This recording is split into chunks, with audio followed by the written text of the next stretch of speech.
You are Jason Bourne. You have tracked down the elusive warlord Joseph Kony and have him in the sights of your sniper rifle. Kony is guilty of recruiting, abducting, and using 30,000 children in armed conflict in Uganda. Efforts to capture Kony have been unfruitful. In this instance, you believe that assassination is morally justifiable. Resolved. Take that shot. As the government team, Ben and I believe that both the crimes committed by Joseph Kony, as mentioned in the resolution, but also the additional indictments that have been labeled towards his character throughout multiple court decisions, as well as labeled throughout mainstream media and the things that he has accomplished through his crimes organization, that we ultimately believe that assassination is morally justified in this particular circumstance. Before we get into individual lines of argumentation, let's first go over a resolutional analysis point regarding the framework. And you can write that down as a situational fact. Once again, a situational fact. Obviously, it's from the perspective of a particular individual. Jason Bourne is putting him in a situation, saying whether or not we go through a particular initiation or mode of action. And it is a fact resolution, not a policy, because the enforcement is pretty much set up. There's no real way to change the actor. It's just looking at Jason Bourne himself, determining whether or not he should or should not take the shot. But there are basically two burdens that the government team will be upholding today. The first is showing that of a moral preferability. Basically why assassination is better than all the alternatives that the opposition can bring up. But second is a strategic preferability. So not only is it practically, we're creating a better world by getting rid of Joseph Kony through legal action and initiation through military offense, but also morally, it is the right decision to make given the consequences that would be exacerbated if we don't. With that, we're just going to go into the contentions, and they're going to uphold both of these burdens as we go through them systematically. Contention 1, you can write down as additional indictments raise punishment criteria.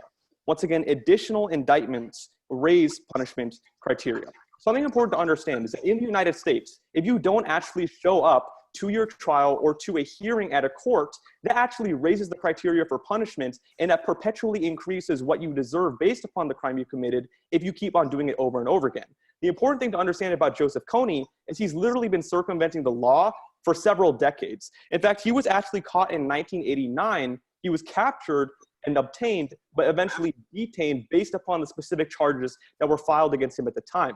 But Ben and I believe that the things that he's done since 1989 are significantly worse, and not to mention that he hasn't even been punishment on an individual crime basis. And for the things that he has been convicted for, there are additional indictments that prove why assassination is justified. Not to mention the fact of displacement. Specifically, his violence has displaced 2.5 million people, according to Al Jazeera themselves. At least the contention number 2, and that is of no reinforcements for retaliation. Once again, no reinforcements for retaliation. Basically, during this period of time in which the United States has tried to find Joseph Kony but failed to do so until Jason Bourne has in the resolution, we've actually been able to diminish his army from 3,000 members to 100. Which means that he does not have the military capability to retaliate if he has any sort of alliance, because we've already eliminated the primary aspect of his source of threat. That leads on to contention number 3. You can write that down as opposition lets escape. Once again, opposition lets escape. Now, they basically may come up here and say, well, if we let him go, we still have Jason Bourne, and Jason Bourne tracked him, and therefore we can just use Jason Bourne again. Something important to understand is that the Bourne movies actually came out in the early 2000s. We've had Jason Bourne this entire time. But specifically, Joseph Kony is incredibly elusive. In fact, since 2016, we've had absolutely zero contact with him. So hypothetically, even if they say that we should trial him first, that leads us on to the next argument, which is why it won't have any impact. Contention 4, you can write down as Satanist motives prompt repeated actions. Once again, Satanist motives prompt repeated actions. Now, Joseph Kony is a very different scenario than other criminals, because it's not a political agenda that can change over time that prompts him to do these terrible things. He actually believes in several satanic spirits, and he, no joke, actually believes that he is possessed by a Chinese spirit, a Chinese phantom inside him, and telling him to abduct these kids, kill them, as well as rape and several women. Specifically, he believes in the polygamy. That also leads us on to contention number 5, which you can write down as no collateral damage. Once again, no collateral damage. Now, a warlord is very different than a dictator. A dictator, in a sense, if they're killed, since they own an entire nation, they have that authoritative control, can easily lead to a power vacuum if they're taken out. But a warlord doesn't have those specific territorial claims. The only claims that Joseph Kony has is the claims to his crimes. Not to mention that he's also still on the run, which means that there isn't a centralized location where if we kill him, everybody else there is going to be affected. The only way we're going to be affected are by his crimes directly, which means that since he's constantly moving, we can take him out without there being any collateral damage. Also, not to mention that the resolutional theology implies that we specifically have a sniper scope on him, so nobody else is actually directly affected. That leads us on to the final contention, contention number 6, and you can write that down as current crimes proportional charge. Once again, current crimes proportional charge. We need to look at, even if there are things that he hasn't been indicted with, and the opposition team says, well, we should trial him for those things. The things that he has been officially convicted for up to this point have the proportional punishment of death. All the things that he's done in the United States legal system would actually be punished by the death penalty. I can just give you a couple of examples. One of them is obviously murder, but the second one is rape and pedophilia. He has actually raped several children even before he started recruiting and abducting them to forcefully put them into armed conflicts. He's killed over 100,000 people, according to BBC and Human Rights Watch. And specifically, he has not only raped women through polygamy and left them, but now he has abandoned about 42 children along that period of time. So what is done? He's a well-known murderer. 2, he's running a crime organization which the United States has already been able to substantially deter the threat of, but also he's literally destroying people's lives by marrying women or raping them without consent and having children and completely abandoning them. People are dying as a result of his actions. We had multiple opportunities to attack Osama bin Laden well after 9/11. At Operation Neptune Spear, and we didn't actually choose to initiate it until much later, and we could see the 2020 hindsight now of the damage that has been caused. We shouldn't be repeating history. When we have a terrorist who has literally been committing horrible human rights violations since the 80s, we know that the right action and the morally justified one is to strike.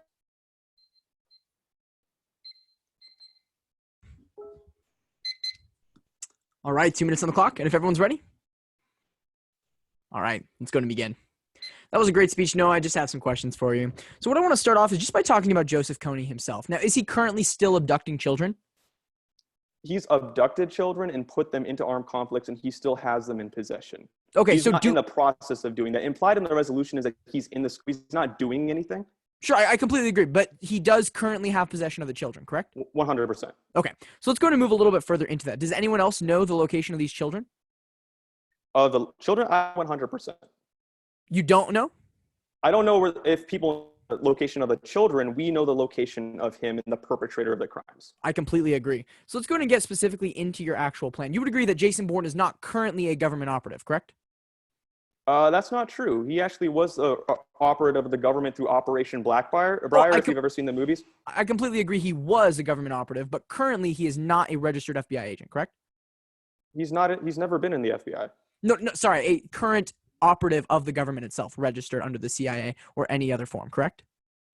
He is. If you've seen the latest Jason Bourne movie, he is operative of the government. Okay, so let's actually, we'll disagree on that, but we'll get into that a little bit later. So you would agree that if Jason Bourne himself is not a government agent, however, carrying out this action would be unjustified, correct? No, not necessarily, not a moral basis. If you're saying that there's a more strategic alternative, we say that it doesn't matter because he has been tactically trained with the government, so he knows what the agenda is. You would agree that Jason Bourne himself has no current memory of his past, correct? No, I disagree. In the last okay, but that he has several conditions mentally that affect his status, correct? Right, but obviously this is something that's occurred very recently. In the early 2000s, when the Bourne movies came out and then he started regaining his memory, all these crimes started happening after. So it's not like he's losing recollection of everything Joseph Kony's done. No, it's happened after and during the period of time that he's still remembering stuff. Absolutely, I completely agree. No further questions. All right, starting a timer for 7 minutes. As soon as we confirm we're all ready. Is everybody ready? All right, let's get started. You are Jason Bourne. The interesting thing about these words is that when we're looking at this resolution, we're not just looking about the horrible things that Joseph Kony has done. We're looking about what you, as Jason Bourne, within his very mind, ought to do in this situation. And it's because he has some serious issues that should prevent him from taking action without government approval and without more knowledge on this subject, we'd urge an opposition to this resolution. I want to go into some resolutional analysis first, then a case for the opposition, and finally address the contentions of the government. As far as resolutional analysis, we agree with the situational fact. I want to bring up a couple more points. My first one you can write down as feeling justified versus being justified. Feeling justified versus being justified. This is really important. If this resolution says that Jason Bourne, feels justified in assassination and believes that this assassination is morally justified, it does not say that he is morally justified. Of course, that is up for debate in today's round, but let's remember that as we go on down through these arguments. And then looking at their burdens they presented of moral preferability and strategic preferability, I would agree that the government team should have to prove both of those, and we're going to see how those simply are not upheld. Let's get into some key background though, because there's a lot about these movies and about Jason Bourne as a person that we need to explore to understand whether or not he should take this action. The first background point you can write down as former U.S. Army Delta Force captain, former Army captain. The important thing to remember about Jason Bourne is that for the majority of the movies, he is not underneath the government. He's somebody who's rogue, who's going against the government, and or at least he's pulled away from the government, no longer with them, out doing his own thing. That's the majority of the movies, and therefore that is the most trademark example we have of who Jason Bourne is. But my second background point you can write down as tracked down in Uganda. Tracked down in Uganda. Now we can assume this resolution is saying he's been tracked down in Uganda somewhere and he's on his own when we're tracking him down, since Bourne has been tracking him down throughout this area. But then the third and final background point you can write down as dissociative fugue state. Dissociative fugue state. Now, one thing that's really interesting about Jason Bourne is he hopefully all of us who are here, whether judging, watching, debating, have more of a clear state of mind right now than he does, because Jason Bourne suffers from something called dissociative fugue state, and it's something that he suffers from throughout all the movies. At the beginning of the first movie, he has no idea who he is, and like Noah mentioned, as the movies go on, he comes to remember more and more of who he is.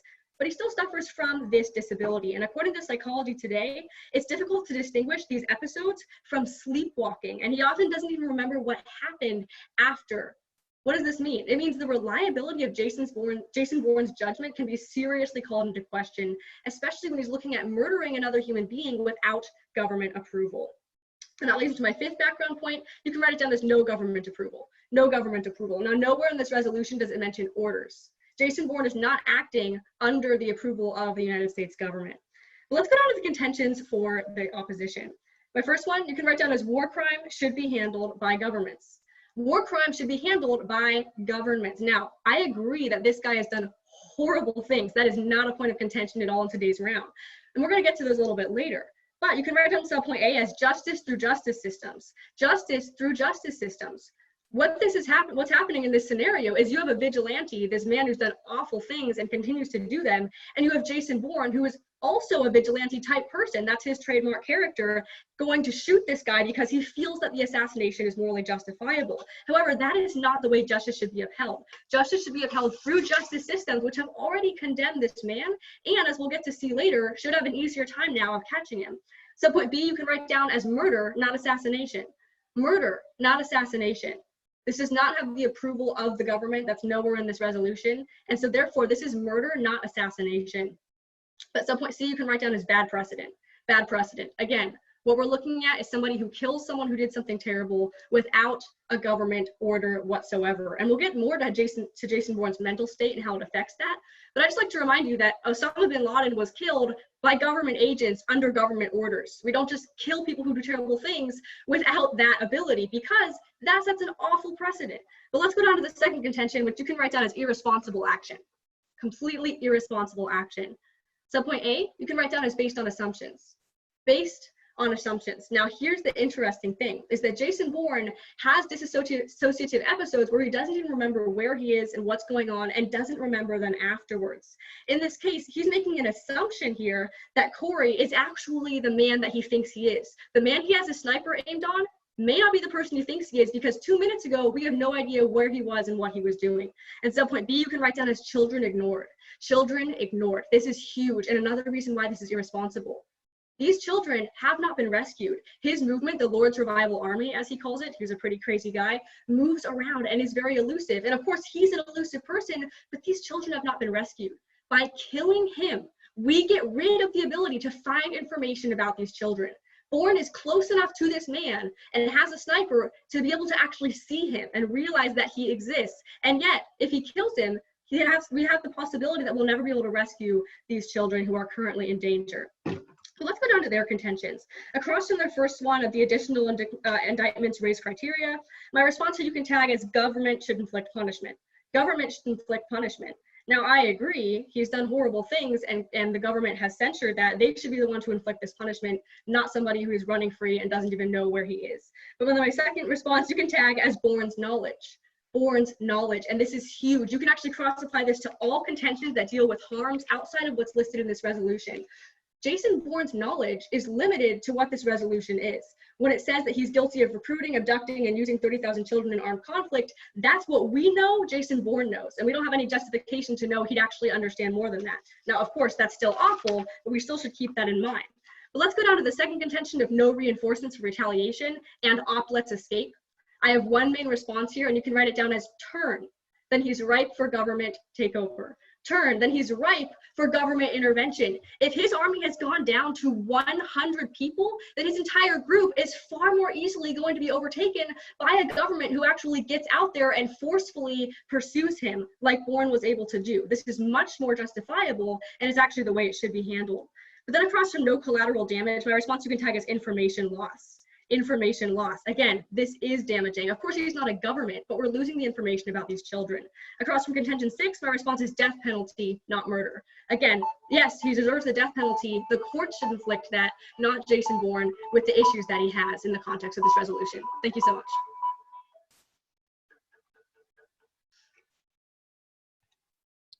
All right. For all the judges are ready? You'd agree at the end of the Bourne movies, he doesn't cease to be part of the government operation of Operation Treadstone nor Blackbriar. He's still a government operative. No, I wouldn't agree with that. But you make assumptions in this resolution and in your refutation that he's actually progressed in his life since then. So what we can mainly assume is that for the majority of the movies, his characters. Let's talk about how Bourne got to the point in which he has Coney in his sniper view. You'd agree that in the movies, he is specifically going against FBI agents who framed him for things that he hasn't done. For that reason, you would need to prove that Coney has done something to Bourne to give him a specific agenda to kill him, beyond just assigning him to kill him. No, I don't think we need to assign motives that would be in the movies to Jason Bourne. We're looking at this point in the resolution, when he gets to this point, what is his trademark reaction to this? What is his trademark? Right. My question for you, bringing you back to what I asked, is what is Bourne's incentive to attack Coney if Coney hasn't done anything to him? Joseph Corey? Yes. Yeah, what is his incentive? Well, it looks like here in this resolution, his incentive is that efforts to capture him in the past by many different governments have been unfruitful, and he thinks that it's morally justifiable to kill him. So can you give me a single example of when Bourne has gone after an operative because the government failed? Yeah, that's what this resolution seems to imply. Also, it seems like he has a moral, he feels morally justified. He thinks that it would be correct to do this knowing this guy has done so many terrible things. Okay, sure. Now, you talked about how this sets a dangerous precedent for assassinations. You'd agree the resolution literally says in this case. So we're not setting a precedent. It's talking about the specific example of Joseph. No, it says in this instance, Jason Bourne believes that he's morally justified. Just because he only believes it's justified in this instance does not mean it doesn't set a precedent for everybody else. Right, but you'd agree that we're looking at the moral preferability of Jason Bourne, not future operatives who are in the same or similar scenario. No, because Jason Bourne, when he's thinking about actual moral justification, not how he feels, should understand that what his actions actually do set a precedent. Sure.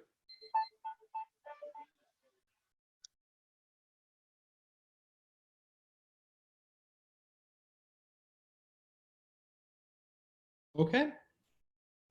Just going to assume everybody's ready. Okay, then let's get started. If you know me on a personal level, you would know that I love, emphasis on love, Batman. So I thought I'd begin this speech by talking about Batman. The reality is that he serves in Gotham, where the government absolutely sucks, as it does in general. And so to make sure that criminals are captured, he has to take the law into his own hands and stop the bad guys like Joker, Penguin, and Captain Freeze from going all over the place. In this same situation, we see that the government just can't handle this guy, Joseph Coney. And so as a result, we, as Jason Bourne, have to step in and make sure that he is served justice. Now, I'm going to be going mainly over the opposition's case with several observations, and then I'm going to be jumping into the government's case. So let's go over to their first contention. They talked about how this is a war crime and that the government should be doing this enforcement. I'm going to have one observation with 4 responses under it. Observation you can tag as can't use government. Again, can't use government. Subpoint A under this is that of can't track. Again, can't track. Now, according to the New York Times, the US government, as well as the government of Uganda, ceased to track Joseph Kony after 2017. Why? Because they couldn't even find the stinking guy. He's going all over the place. They have no idea where he is. So we have to use Jason Bourne. We can't use the government. Subpoint B under this, you can tag as same result. Again, same result. As Clara specified in her last speech, we agree that this guy's terrible and he needs to die. And so as a result, why not just use Jason Bourne? He dies one way or the other, it's the same result. Subpoint C under this, you can tag as convicted. Again, convicted. They're saying he hasn't been prosecuted for these crimes. The resolution specifies that he has been convicted of these war crimes, of having these 30,000 children put in armed forces and done many other bad things. So this in and of itself justifies what we're doing. And subpoint D under this, you can tag as resolution specifies. Again, resolution specifies. It already specifies that we know he's done these bad things and so he should be killed for them. Let's go over to my second observation. And this can be response to their second contention, which is based on assumptions. This second observation is again going to have several responses under it. Observation number 2, you can tag as born. Again, born. Now, I don't mean as in I'm born today like I came out of my mother's womb, but I mean Jason Bourne. Subpoint A under this, you can tag as based on movies. Again, based on movies. Because Jason Bourne is a fictional character, we should be evaluating him based on what he does in the movies so we know his personal persona, who he acts for, etc. Subpoint B under this, you can tag as no hallucinations. Again, no hallucinations. Now, I'm not a big Jason Bourne fan. I haven't watched the movies very much, but from what I've seen, he hasn't had any hallucinations. Noah is a way bigger fan, so I'm going to let him specify that in the next speech. But let's go over to subpoint C, and that is of res says real world. Again, res says real world. When I say res, I mean resolution. But what I'm basically saying is the resolution specifies that this is the real world. It doesn't say that it's hallucination, and I just don't think Griff would do that. That's not his kind of character. Now let's go over to the government side of today's debate round. Now, actually, first I have to respond to their background points. Under their first background point, they said that there's a former Army captain, and again, they missed the movie. We're talking about what is in this observation, and you can cross-apply that with what I said in observation number 2. In their second background point, they said that they've tracked down. Again, my response is Joseph, not Jason. Again, Joseph, not Jason. The person that we're tracking down is Joseph Kony, not Jason. Just a clarification under that. Going over to their third background point, they basically said that he has dissociative confused disorder or something. It was a very long word and I can't pronounce it and I'm terrible at writing, so I'm just gonna go with what they said. But basically you can cross-apply this with my second observation of that he doesn't have hallucinations, and we're talking about the real world here. Now let's go over to the government case. They basically responded that this is a situational fact resolution. I just don't like to clarify that. Now they basically said that this is a moral preference as well as a strategic preference, and again, we're going to be proving this within the government case. Moving over to our first contention, she basically said that we should have the government intervene, but again, you can cross-apply this with my first observation. The government can't track him down. The government stinks. In this instance, the government literally gave up on trying to find the dude. We have to use people like Batman because they're way cooler and they're way better at tracking people down than is the government. And so that's why we have Jason Bourne doing this. He found the dude, not the government. Let's go over to Bourne's knowledge. Again, my response is still justified. Again, still justified. Even if we're limiting it only to what is said in the resolution, it's still justified. He's put 30,000 kids into war. That's literally sending little toddlers out on the front lines and using them as shields. That's terrible. You're killing kids. We should never do that. And as a result, he should be killed. Let's go over to our second contention. She basically said that we should have government intervention, and she talked about how because Bourne doesn't know about this, we shouldn't do that. I'm going to have several responses to this. My first response is that of double standard. Again, double standard. If she's saying we should limit it exclusively to Bourne's knowledge, yet we should have the government intervene, because Bourne doesn't know all the things that the government is doing or anything of that sort, this is a double standard because he doesn't know about the government. My second response is that of observation 1. Again, observation 1, you can't use the government. They don't know what on earth they're doing in this particular situation. And let's go over to where she talked about that innocents are preserved. My response to this is no knowledge. Again, no knowledge. And I'm going to have several other responses to this. But what I'm basically saying is because the resolution specifies by their own standard that he doesn't know about these kids, he shouldn't do it because he does not know about those things. And we don't know whether or not he should do it based on that action because he doesn't have the knowledge of the kids. My second observation, even still, wouldn't work. Again, even still wouldn't work. This is assuming that if we have the knowledge about those kids and that he left them. The thing is, Joseph wouldn't know anything about those kids, period. He left them. He raped these women and then immediately left, and now he's hiding out somewhere in the middle of southeastern Africa. He doesn't know where his kids are. It's assuming that he knows where these kids are. We're not helping them. We're simply causing more problems. And this is going to lead me to my last response to this, and that is, again, still justified. Again, still justified. Because he doesn't know where the kids are, Joseph exclusively, and because he's not going to help us in any particular way because he's isolated himself for so long, it's just not going to do any benefits unless we kill the guy. And that's the reality. And this is going to lead me to a general observation that I have against the entire opposition case, and that is of still justified without knowledge. Again, still justified without knowledge. Even if I act with little knowledge on a particular action, yet I do the right thing that is morally justified, it's still good in that sense. Because even if there were crimes committed, yet I don't know what crimes he committed, killing him is a justified action. Why? Because he is responsible for those things. In any circumstance, what we see is that Joseph Kony is a terrible person who should be killed, and the government is just not going to function. We have to take action as Batman and make sure that we eliminate him right now. All right, we ready for cross-examination? Yes. Okay. You talked about government action and how their past attempts to track Corey have failed, right? Not Corey, Kony. Kony. I believe, okay, we can go with Kony, that's fine. You would agree that those past actions have failed, right? Yeah, they failed, and that's why we can't use you the would agree the government. resolution even states that they failed. Yeah, that the government has failed, and that's why we're using Jason Bourne. Just because the government has been inadequate up to a point, does that mean that with developing technology and ability to track people, we should not let the government try again? Here's the thing. The same New York Times article said that the government spent $800 million trying to track him down. If you want to spend another $800 million and might have the same results of not finding him, sure, go ahead, but we save $800 million as the government. Okay, so you talked about the idea about how if somebody is guilty and they die in the same way they would have died by a government legislation, then that's totally fine, right? Yes, because it's the same result.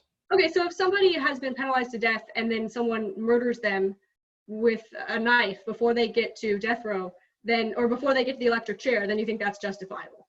Well, that's assuming they've been already convicted. He's already been convicted, but we just haven't been able to execute him because the government has no idea where the heck he is. The resolution even specifies that he's guilty of these crimes. In both of these examples, they've both already been convicted, but you think it's justified for someone to kill them before the government actually takes action. Okay, even so, Jason Bourne is operating under the government. We specify this in the movies, and I'm not a big fan of Jason Bourne. Again, Noah's going to talk about that, but okay, sure. From what I trust of Noah's judgment, he's still operating under the government. You talked about how we need to look at Bourne's character and movies and motives in the movie, right? Yeah, we need to look at what happens in the movies. Sure. You also talked about how we should ignore his mental health issues and that state that he actually has when we're talking about this, just because it's a real world person that's involved in the scenario. Several things under that. First off, he doesn't have a lot of hallucinations in the movie that I recall. Second, the resolution specifies this is the real world, so he's not having problems. The resolution says his sniper, not Jason thinks his sniper is on him. It is objectively his sniper is on Joseph Kony's head. Okay, thank you. All right, we have 5 minutes. All right, if all the judges are ready. Oh, there, buddy. Oh I think it's my my goodness. turn. I'm You're good, tired, Noah. y'all. You're good, man. You've still got a while. Sit tight. Alrighty, 7 minutes on the clock. And if everyone's ready, let's go to begin. I find it absolutely hilarious that Ben used the example of Batman because I too love Batman. And you know why? Because Batman has a rule. He doesn't kill. Batman never kills, which is the exact point that we're trying to bring up as the opposition team, that killing a person just because they've done something wrong outside of the actions of the government is not morally justified. Now, what I want to do here is point out specifically that they gave two burdens for themselves in the round. In order for you to vote with the government team, they need to prove not only is it morally preferable to kill him, but secondly, that it's strategically preferable to do so. And we'll be showing you that in order for a government ballot to be warranted, they have to uphold both in their entirety in today's debate round. And they even said that. So let's go and show you how they don't specifically do that, starting with their contention one. Now, this idea is really important because they talked a lot about how the government can't track, the government can't track, the government can't track. You can tag my response as they don't have to. Again, they don't have to. This is really important because Jason Bourne has already found the person in question, which means the government doesn't have to do any necessary tracking. All Jason has to do is pull out a phone and go, ring, ring, U.S. government. Hello, I found the man you're looking for. Here's my location. Here's what's going on. The government hasn't been able to find him. We completely agree. And so the responsible thing to do is to report to the authorities of where he is. And Jason Bourne is pretty good at, being sneaky. So he can continue to sneak around and follow this man through wherever he needs to go, which means he will constantly have a location for the government at any time to be obtained. This is really important because this whole argument of the government failed, the government failed, the government failed, we completely agree. The government has failed, but that doesn't mean citizens should take matters into their own hands and start murdering people all willy-nilly. That's really important to understand. Just because the government has failed in the past does not mean that murder is acceptable. And we'll get into that a little bit further. Now, this is where they talked about Bourne's knowledge, and he basically said that it's still justified. You can tag my response as untrue. Again, untrue. Now, think about it this way. If you have a gun pointed at someone's head and you aren't 100,000% sure that that is actually the right person, you are not still justified to pull the trigger whatsoever. That's really important to understand. But even if you agree that this is the right person, that he does have him under his sights, the point is that he doesn't necessarily know this is true. And we'll get into that a little bit further. But let's go ahead and start with this idea of the turn. They talked about the double standard in the observation one. You can tag my response as missed point. Again, missed point. They completely missed the point that we were saying here. Let me explain this. Jason Bourne has him in a position. He knows where he is at. He knows the location, and he's capable of turning it over to the government. And as Ben and Noah specifically said, Joseph Kony has no army capable of stopping any kind of retaliation. There'd be no retaliation necessary. So then Bourne doesn't need to act. So then Bourne doesn't have to do anything because the government is capable of coming in and handling the situation, and Bourne doesn't need to be the one to do it. There's no life that'll be lost in this scenario. Their arguments actually completely support the opposition side, that we're capable of doing this as long as we have the location, and Jason Bourne has the location. That's important to understand. Let's go and move further here. I actually want to point out specifically, moving to our case, that while they responded to our first couple of background points, they dropped our most important background in today's debate round, and that's no government approval. Again, no government approval. There was never any response to this background point that we presented that there is no government approval for Jason Bourne to do this, which means voting with the government, you are saying that a citizen who has no approval from the government should murder an individual because he's done something wrong. And by dropping this argument, they agreed to that. If they come up in their next speech and argue against it, you're all alumni, you know it's a new argument. Let's go and get into those specific responses to the background. Starting off with the idea of former Army captain, he talked about Bourne. He kept talking about this observation. Now I'm going to get to that once I get into the contentions because he really group responded a lot. In the idea of track down in Uganda, he talked about Joseph, not Jason. You can tag my responses. Again, I agree. Yes, we're talking about Joseph, not Jason. That doesn't actually prove anything. But let's move into this important part. The background point of dissociative fugue state. This is crucially important in today's debate round because in Ben's last speech, he said several times, Judge, we need to look at this through the real world, not just in the movies, but in the real world. Okay, let's do that. We presented a specific study of what dissociative fugue looks like inside of people in the real world. And we listed some of the things that it does. It means that you have no idea where you are for a certain state, and that it's equivalent to sleepwalking, which means regardless of how it is in the movies, as Ben agreed, we have to talk about the real world. And in the real world, Jason Bourne could wake up in a couple of hours, in a couple of days, not realizing that he just murdered someone. He has no idea that the government will be tracking him down for doing this or be receiving any kind of issue. Now I want to get into the responses to the specific contentions. Under the contention one, he responded to the idea of the observation of can't use the government. And he talked about the idea of can't track. You can cross by my same response of Jason Bourne's already found him. The government doesn't need to track. All he needs to do is call the government. But moving into the subpoint B of same result, convicted, and resolution, I have one overall response here that is really going to clarify this. You can write this down as different morality. Again, different morality. Obviously, there's the same resort, whether it's getting the death penalty or being murdered. But that does not mean that it's equally moral. Let me give you an example of this. Let's say that you were walking down the street, la-da-da-da-da, and you happen to carry a gun in your pocket, and you see a murderer. Does that mean that it's okay to shoot him? When he's done nothing? When you have no evidence that you're in harm? Can you just shoot the murderer then and there on the street? Should we allow citizens to take matters into their own hands whenever they want because they don't believe the government is capable of doing so? If that's the case, then what we're actually advocating for is complete and total anarchy. in which the government doesn't need to act and instead citizens take actions for themselves. I'd also like to point out here, none of our individual subpoints were responded to whatsoever, where we talked about the fact that justice can only be achieved through the justice system. We talked about the difference of murder and assassination, and we talked about the bad precedent. The bad precedent isn't even related whatsoever to the responses that he had. The important thing here is by voting with the government, you are setting a precedent that it is okay for rogue citizens to kill other people if they believe it's justified to do so. Now let's get into the second observation of Bourne. You can tag I have a couple of responses here. The first you can write down is real. Again, real. This is a complete contradiction because he says we need to look at Bourne in the movies, but we also need to recognize we're talking about the real world, which means you have to choose one. And we're putting Bourne in the real world, which means he has to follow real world standards and he has a real world condition that needs to address. But I'd also like to point out that our individual subpoints were once again dropped. He did kind of respond to children ignored in his own case, so we'll get into that specifically. With the idea of information loss, he talked about no knowledge, how it wouldn't work and still justified. You can tag my response as wrong. Again, wrong. Noah specifically stated in cross-examination that the government has no idea where these children are. We don't know. The only person who does is the man who we have a sniper rifle on. So the question that I want you to answer for yourselves, judges, if you know there are children in danger, you know the only way to find these children is to interrogate the man in front of you, why would you kill him?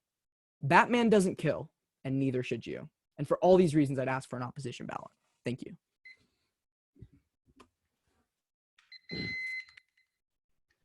Okay. Ready, Dylan? Yes, sir. Okay, let's begin. That's a really cool mic. Do you record podcasts with that? I do. A sports podcast. Check me out on YouTube at the Left Bench Podcast. Sorry. Awesome. Anyways, let's get into a couple questions. So first off, you said we're supposed to talk a bit about the movies, right? Yes, but like you said, we also need to put it in a real world situation, which means applying real world rules. Okay, that disease that he has, you listed some symptoms that disease has. Correct. Does everybody display all those symptoms, or The majority of degrees of this disorder? Sure, obviously all disorders have varying degrees, but as we clarified, in the majority of instances, according to the Psychology Today study, this is the specific things that people experience, and it's impossible to differentiate them from sleepwalking, and that's a generic thing that is applied to all people. The only thing that differs is how long. The majority of circumstances, but wouldn't you agree in the movies he doesn't display those symptoms? But in the real world, this specific disease affects people all in that way. In fact, the only thing that the study itself found actually differs is the length of time for which people go through these spells. It says all people specifically are unable to separate them from sleepwalking. Okay, how do we even know that he has this disease if he's a fictional character? Does it say on the Jason Bourne website he has this? This is specifically from IMDb, so this is what they said he has is the disorder itself. So, yeah. Okay, interesting. Cool. Now let's go over to several other things. You talked about how we can just call the government. Wouldn't you agree, based on previous observations and under the movies, that he's still operating under the U.S. government? No, because you actually dropped our specific point that says there's no government orders to do this. So, no, he's not operating under the government. And if you actually look up Jason Bourne, the first thing it says is that he's a former government operative, not operative in itself. And at the end of the movie, it clearly shows the fact that he's not currently operating under the government. Okay, I'll let Noah specify this in the later speech. Sounds great. Now, you talked about how he knows that how this guy, Joseph Kony, knows where the kids are. Do we know that he knows where the kids are? In the resolution, it specifically says that there are 30,000 kids that he has abducted. So obviously, if the man hasn't been caught, the kids are still at large. And it is very clear and obvious that Jason Bourne knows this. Okay, cool. All right. It's going to be the last speech for the opposition. We're going to have 5 minutes on the clock. Are we all ready?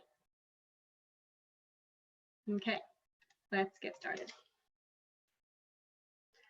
If we're going for a standard of coolness in today's round, then yeah, I think you should definitely side with the government, because this is a very cool moment and a very movie scene meets reality kind of neat mesh. What we're looking at today, however, is not a standard of coolness. The resolution specifically asks us about morally justified. What are we looking at? We're looking at whether or not this character, who's now been placed in a real world scenario, should actually shoot somebody.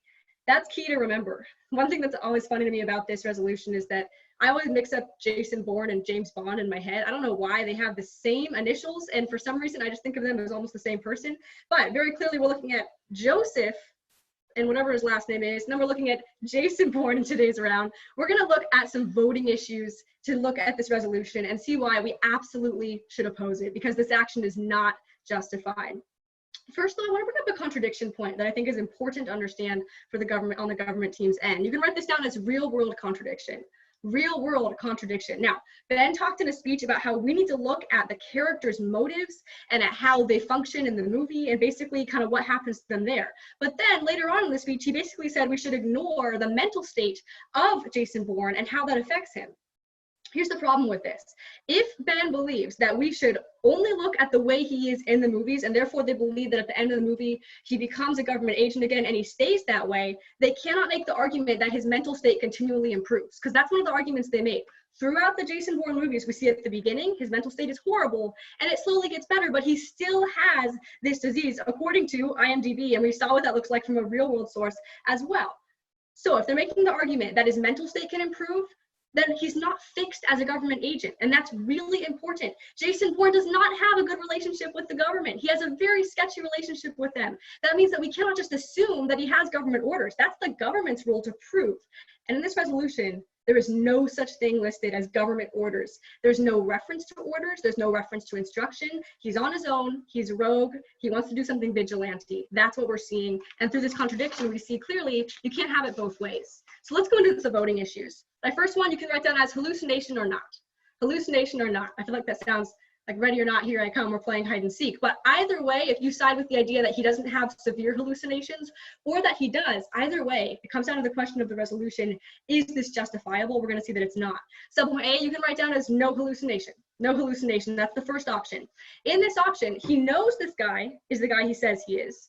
Therefore, he knows that this guy still has kids hidden somewhere. And he knows that the US government has been looking for this guy to actually penalize him. What should Jason Bourne do? What is he morally justified in doing? Not what does he feel like doing? What is he morally justified in doing? The answer is get a hold of the government. Subpoint B, you can write down as hallucinations. Hallucinations. Now, like the movie site itself and Psychology Today show, this is a severe disorder. Basically, you go through episodes where you can't even remember what happened a few minutes before. He has no justification in taking this shot. He needs to back off because he, first of all, doesn't even know if Corey is who he is, if it's the same guy he was tracking a few minutes ago. And secondly, he doesn't even know who he is and what Corey has actually done. He only has a belief that this is the guy. He doesn't know for sure. My second voting issue you can write down is burdens failed. Burdens failed. Here's the criteria the government team put on themselves. They talked about moral preferences and strategic. Also, aside from James Bond and Jason Bourne, it's Joseph Kony. Sorry about that. I had it written down wrong on the resolution. Let's get into those criteria, though. They talked about moral preference and they talked about strategic. Subpoint A, you can write down as not morally justified. Not morally justified. They've absolutely failed this burden. What they've told you, essentially, the idea in the government team here is that if somebody deserves to die according to the government, they can die by any means. That is not morally justified. And they dropped our point that the justice system should be responsible for this, even if it costs money. Even if it's difficult for that to happen, the US government should be the one pursuing this man. Subpoint B, you can write down as not strategically preferable. Not strategically preferable. Again, I'd like to remind you that Joseph Kony is somebody who has used 30,000 children, and most of those are still at large. The government has not recovered from them. This man is the only one who has information about where these children are. It's ridiculous to think that he doesn't know anything about their whereabouts. And if we kill him now without a trial and without interrogation, we lose the ability to rescue those children from the horrible situations that they are currently in. So what does that leave us with? Voting issue 3. Don't take the shot. Don't take the shot. This shot is not morally justified. Yes, Kony has done horrible things, and I think Noah's going to come up and talk about those. We do not disagree with those. Yes, it'd be hard for the government. Don't disagree with that either. But with who Jason Bourne is, with the fact that he's had no orders and no government sanctions, and he's acting as a vigilante, this does not support justice. It destroys it and sets a precedent for it to be destroyed even more in the future by anyone taking matters into their own hands. Thank you so much. All right, 5 minutes. All right. To answer Dylan's question from earlier, the reason why Batman does not kill people is because he's fighting against the Penguin who uses laughter medicine, not literally genocidal people who worship Satan and rape kids. There's a massive different dichotomy. When we talk about the role of the government in attacking somebody who poses a massive threat and has already killed thousands of people, that's very different than Arnold Schwarzenegger acting as Mr. Freeze. It's not the same comparative standard. With that, let's go through some voting issues. Voting issue number 1, you can write down as Jason Bourne is the right actor. Jason Bourne is the right actor. I'd like to go over opposition team's best arguments. I actually wrote them all down. One is that we have the location and we don't need to kill him. We can just give him to the government. Two, that of the disassociative fugue state. And also that if you're rogue, that does not mean that those rogue people should all be murderers. I'm actually going to agree to all of those arguments. But specifically, I want to have clarifications under them, showing why the government team still wins. First, let's talk about we have the location. You can tag my first response is Osama bin Laden. Once again, Osama bin Laden. Why did we specifically not take Osama bin Laden to trial? That's because all the things that he had been convicted of up to that point were justifying killing him. And we headshotted him and killed him through Operation Neptune Spear. My next response is that of Army. Once again, Army. This is something that they dropped that Bren brought up, is that we specifically have LRA members in custody. And keep in mind, the children are put into the Army. So wherever the Army is, they're the ones who have custody over the kids. If we find the Army, we can find the kids. It's not all about this drug lord who's living his private life, who abducts them, but then just sends them off. It leads on to the next argument, which is the dissociative fugue state. I'd just like to clarify something. One of my favorite movies is Memento by Christopher Nolan, and it's about a guy who can't generate new memories. He has short-term memory loss. They're conflating that with Jason Bourne. Jason Bourne has a piece of his life that's missing, and that's why he can't recognize people who he's met before. But as we stated, he starts meeting people throughout the movies, and he recalls his past. That does not mean he can't generate new memories. And over the period of time, from the end of the Jason Bourne movies, that's when Joseph Kony specifically was at his prime. So for that reason, you can tag my response as a conflation. This simply doesn't apply. He can create new memories. He knows what Kony's doing. My second response is competent to hire. If you want to be a pilot on a plane, you need to have 20/20 vision. So obviously, even if he has this state, the officers who actually recruited him for the agency still thought he was suitable for this job. The third response is individually specific symptoms.